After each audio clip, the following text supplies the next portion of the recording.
think the timing for our launching the Watershed Classroom program is very exciting because the state of California recently came out with a blueprint for environmental literacy for our children. And this ties so well into the Watershed Classroom program. It's also fitting very well into the Common Core curriculum, and we know that teachers are looking for opportunities to engage children in hands-on learning. And so the timing's just great. Our hope is that every child in Petaluma, every year, in every grade, will get an opportunity to learn about the Petaluma watershed and the river, and that they will become the conservationists of the future. Friends of Petaluma River, its driving mission is to celebrate and conserve the watershed and the river. We, the whole way, have stuck to the vision of supporting teachers in the design of their own curriculum. We want teachers teaching what they're passionate about within their area of expertise. And I think that's the strength of the program. So we're actually on the Tole Creek Ranch side of Tole Park, which is private right now, but in a couple years is moving toward public land. What the students are planting here are part of 3,000 plants that will be planted in this watershed. The fact that the Petaluma watershed is so local, and our students in second and third grade, it seems like it's a perfect opportunity for them to connect with their space, with where they are in the community. Today we're on site, and the kids are having this concrete experience of being able to actually be in the watershed and actually helping to keep we'll go back to the classroom and talk about the erosion and talk about where does the water flow and what does it take with it. So this ties in really nicely. They'll have a really clear image of what it is to be in the watershed. Push in. There you go. Okay. High five, Henry. Right. What excites me is we're here with STRAW, Students and Teachers Restoring the Watershed. And we're here with Friends of the River, and we've got Land Trust involved now that I just found out today. So we've got the classroom and all of the community coming together in one place, and it's a really good feeling. Really nice. 1, 2, 3. Plant inspection! So now what I'm looking for is to make sure that you scraped away enough of the weeds around it, and you definitely did. You guys did a really good job. I'm Anthony Cody, and I'm on the national faculty of the Buck Institute for Education, and I'm here working with a group of teachers who are from the Petaluma schools with a project that's sponsored by the Friends of the River here, focused on developing project-based learning projects focused on watershed and river and creeks.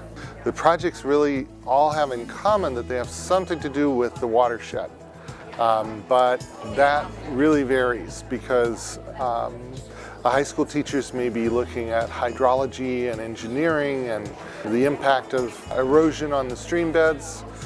Some of the teachers are looking at index species, indicator species to see what the health of the creek is. Some of the teachers are working on redesigning parts of their school, like replacing lawn with native plants so that there could be better habitat for wildlife, getting the students outside into the creeks and sampling water and doing all sorts of stuff related to a healthy ecosystem in Petaluma. My name is Michael Buchman, and I work at Casa Grande High School, and this is a 10th grade science class, biology class. We're doing a biodiversity unit. This is about our third week on this unit, and today we're having some students come from Live Oak to look at some of the native plants that we have on campus. Yeah. Sticky monkey flower. Sticky monkey flower. Sticky, check it out. Number 10 is rosemary. Tastes like lemon. You want a piece? Oh. It smells like lemon.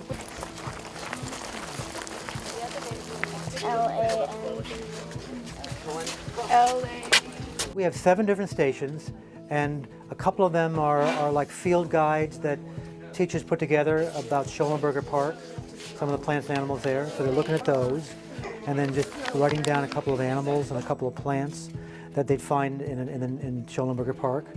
Station 2, I think they're looking at using the microscopes to look at insects that you'd find in a wetland area and viewing them under 10x, which gives you a lot more detail. Just look there. You see it?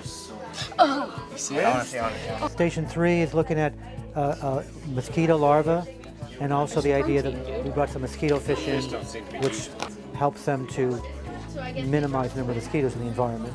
In this station, she's learning about the different life stages of the different, so this is a steelhead trout, because I work with steelhead trout. Jaylen from the hatchery, she came over and she's doing a little activity about steelhead trout that they raise over here and then release in the Adobe Creek. So I think one of our themes is what is the benefit of the watershed? Why do we have the watershed? How does it benefit us? Along with the other animals and organisms that live in there. And the kind of things that the watershed does for us. Clean water, provide flood control, and a number of other things. And I think once students understand that, they'll appreciate it more, and I think the ultimate goal is to protect it. And today we're making lemon balm, lip balm, which is really good for viruses, to keep viruses away.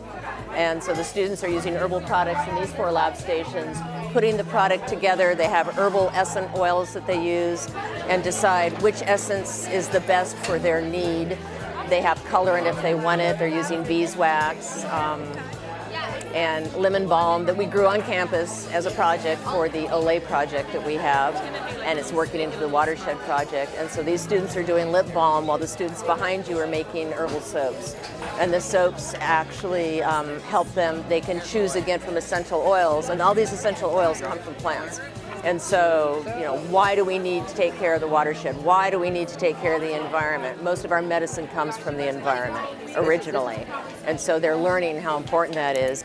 What wonderful thing can we put into our curriculum that reaches those standards, those new standards, and it's meaningful? I mean, look at the kids around this classroom. They are so excited about their project. It's just been a wonderful change. And we were truthfully a little worried about it when we first started working, and it's been a lot of time and energy, but it's become this beautiful program that a lot of teachers are saying, what are you doing? What are you doing? What are you doing? And the kids are coming to my room that I don't know, trying to find out what we're doing. Hi, I'm Chris Camacho, and I teach here at Petaluma High School AP Environmental Science. As part of the Watershed curriculum program, our students were working on learning about the water system and learning about water treatment here in Petaluma. We went down to Ellis Creek water treatment facility so that they could see where the wastewater goes to when it's recycled and cleaned. We went into the facility and were given a tour by several of the people who work there. They showed us the different parts of the treatment process. The students got to ask questions. They got to see the lab and experience a little bit of what they do there at the facility. They come back excited about it, and they tell me at the end of the year that that's one of the things that they won't forget. As part of understanding how water gets cleaned and treated, the students created their own mechanical water filters so that they could attempt to just filter water so that it looks cleaner. The students, when they made their own mechanical filters, they researched how to filter water, and some of them brought in materials from outside. We're using cat litter, gravel, and sand to filter out water. So we put the dirtier water in here, and we turn the hot plate on, and then when it boils, the steam rises, the water vapor will rise up through this, and it'll eventually condense up into this, what do they call it? We're doing science, man. All of them said that it was much more difficult than they imagined it would be to filter water, even though we were just filtering it, mechanically and just filtering it to a point that it looks cleaner. You're going to have 90 seconds to filter your water, and then we'll see what's in your collection. And pour. It looks like vomit. Don't splash it on me. Come on, baby. The more we run through this, the more it's going to clean out. This one does look clearer. They basically just use rock, sand, charcoal. I think this one has better clarity than this one. The lab reports and the field trip report that I get after the Ellis Creek trip and the water filtration lab are just phenomenal. The students have such a better understanding of the content that we're trying to cover. Our goal, year 5, year 6, is that every student in Petaluma City Schools and the surrounding school districts, every kid at every grade level would learn some aspect of the river and the watershed. So that grades K through 12, students in Petaluma, their knowledge and appreciation for the river and watershed are deepening and growing, becoming more complex, so that when we graduate in the 12th grade, every student in Petaluma, and each year that's about 750 kids, would be experts in their understanding of the watershed and the river.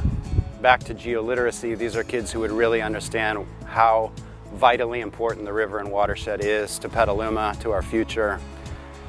This is especially true given the reality of climate change and the drought.